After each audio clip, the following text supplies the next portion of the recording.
PM Kisan లబ్ధిదారులకు కేంద్ర ప్రభుత్వం షాక్ ఇచ్చింది.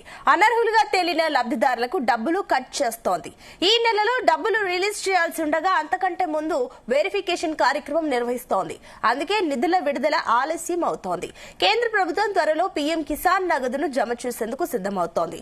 తెలుగు సంవత్సరం ఉగాది సందర్భంగా కేంద్రం రైతుల అకౌంట్లలో జమ చేయాలని భావించింది. దీంతో ఈ నెల 18న జమ చేయనుందని తెలుస్తోంది.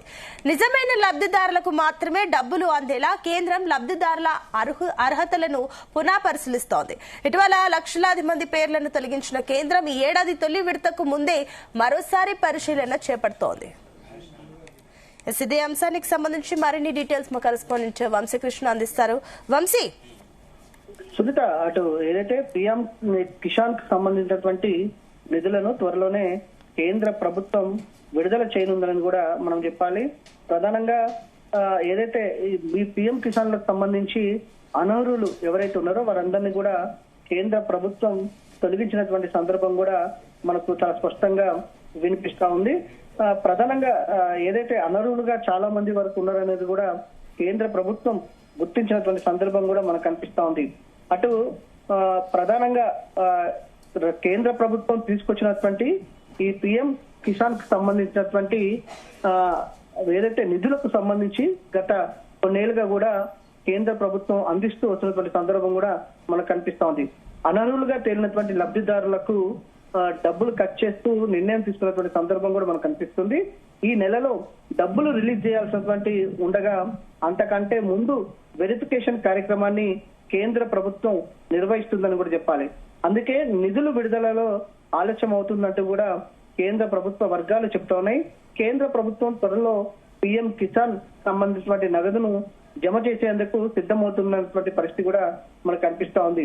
తెలుగు సంవత్సరం ఉగాది సందర్భంగా కేంద్రం రైతుల అకౌంట్లలో జమ చేయాలని కూడా భావిస్తా ఉంది. దీంతో ఈ నెల 18న జమ చేయనుందనేది కూడా తెలుస్తా ఉంది. నిజమైన లబ్ధిదారులకు మాత్రమే డబ్బులు అందేలా కేంద్రం లబ్ధిదారుల అర్హతలను పునఃపరిశీలిస్తుంది.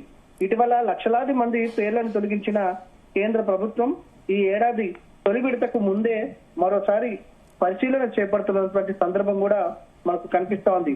గత కొన్నేళ్లుగా కూడా మనం చూస్తా ఉన్నాము. అటు రాష్ట్రంలో కూడా నిధులు విడుదల కావాల్సిన అవసరం ఉంది. రైతు భరోసాకు సంబంధించి కూడా ఇప్పటి వరకు కూడా ఆ నిధులు కూడా విడుదల కానటువంటి సందర్భం కూడా మనకు కనిపిస్తా ఉంది. మరికొద్ది రోజుల్లోనే రాష్ట్ర ప్రభుత్వం కూడా రైతు భరోసాకు సంబంధించినటువంటి నిధులను కూడా విడుదల చేస్తామంటూ కూడా చెప్పినటువంటి సందర్భం కూడా మనం చూస్తా ఉన్నాము. ప్రధానంగా గత సంవత్సరం చూస్తే మాత్రం ఫిబ్రవరి 24న గత సంవత్సరం విడుదల చేసినటువంటి సందర్భం మనం చూస్తా ఉన్నాము. నేరుగా అంటే ఒక్కొక్క రైతుకు అర్హులైన రైతులకు 2000 చొప్పున నేరుగా ఖాతాల్లోకి గత సంవత్సరం జమ అయినటువంటి సందర్భం కూడా మనం చూస్తా ఉన్నాము.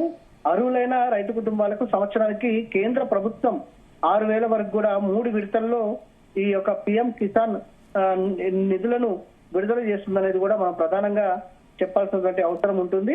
ఇప్పటికే అటు కేంద్రం విడుదల చేసేటువంటి పీఎం కిసాన్ కు సంబంధించిన నిధులకు సంబంధించి కావచ్చు, దాంతో పాటుగా రాష్ట్ర ప్రభుత్వం విడుదల చేసేటటువంటి రైతు భరోసా నిధులకు సంబంధించి కూడా అటు రైతులు ఎదురు చూసినటువంటి సందర్భం కూడా మనకు చాలా స్పష్టంగా కనిపిస్తున్నటువంటి సందర్భం కూడా మనకు కనిపిస్తా ఉంది.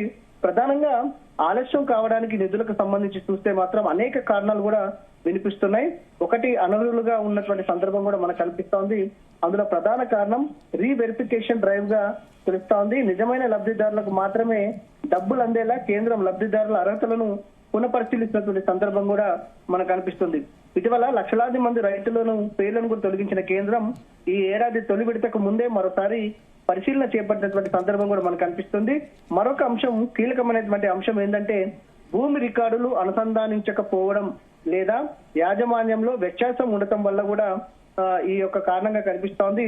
బ్యాంక్ అకౌంట్ ని లింక్ చేయకపోవడం, ఇన్కమ్ ట్యాక్స్ చెల్లించే వారు కూడా లబ్ధి పొందటం, ఏదైతే ఒకే కుటుంబంలో ఇద్దరు ప్రయోజనాలు పొందటూ ఉండటం వంటి కారణాలతో కూడా లబ్ధిదారుల జాబితా నుంచి తొలగిస్తున్నటువంటి సందర్భం కూడా మనకు కనిపిస్తోంది. వీరికి త్వరలో ఈ 2000 రూపాయలు బంద్ కానుంది అని కూడా చెప్పాలి. ఏదైతే ఒకటి ఇన్కమ్ ట్యాక్స్ చెల్లిస్తున్నటువంటి వారు ఒకే కుటుంబంలో ఇద్దరు లబ్ధిదారులు ఎవరైతే ఉన్నారో, దాంతో పాటుగా యాజమాన్యంలో వ్యత్యాసం ఉండటం వల్ల కావచ్చు, భూమి రికార్డులు అనుసంధానించకపోవడం, ఎవరైతే వీరందరూ ఉన్నారో వారందరికి కూడా ఈ యొక్క పిఎం కిసాన్ నిధులు ఆగిపోనున్నాయని కూడా చెప్పాలి.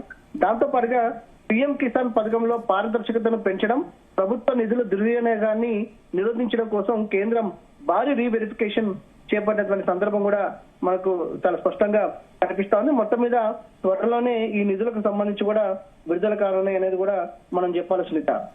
Right, thank you.